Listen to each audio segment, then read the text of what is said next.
పెత్తనం చూపించి పుర్రెలు లెక్కేసే పక్తు రాజకీయ నాయకుడు చంద్రబాబు నాయుడని వైసీపీ నేత పోతిన మహేష్ వ్యాఖ్యానించారు.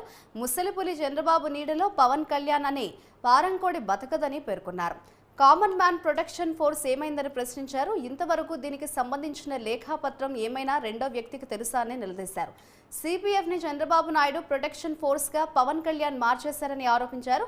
కాపు సామాజిక వర్గం వారు పవన్ కళ్యాణ్ ని రాజ్యాధికారానికి దగ్గర చేద్దామనుకుంటే పవన్ కళ్యాణ్ మాత్రం చంద్రబాబుకు రాజయోగం కల్పిస్తానని కాపు సామాజిక వర్గ శ్రమను నమ్మకాన్ని వమ్ము చేస్తున్నారని ఘాటు వ్యాఖ్యలు చేశారు. రెండో వ్యక్తికి కూడా తెలియదు. ఈ అంశాల మీద కూడా పవన్ కళ్యాణ్ గారు స్పందిస్తే బాగుంటుందనేది నా అభిప్రాయం.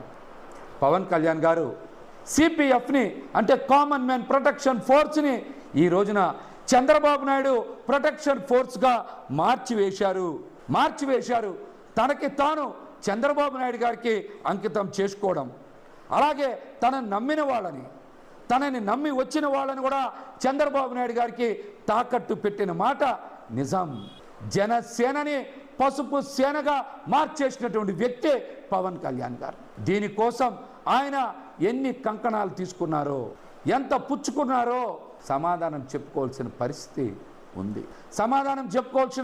ఉంది. మా పెద్దన్నలు కాపులు, కాపు సోదరులు, కాపు సామాజిక వర్గం అందరూ కూడా నాలాంటి బలహీన వర్గాలు, ఎస్సీలు, ఎస్టీలు, ముస్లింలు అందరూ కూడా చిరంజీవి గారు లాంటి వ్యక్తి ముఖ్యమంత్రి అవుతారని ఆశించారు.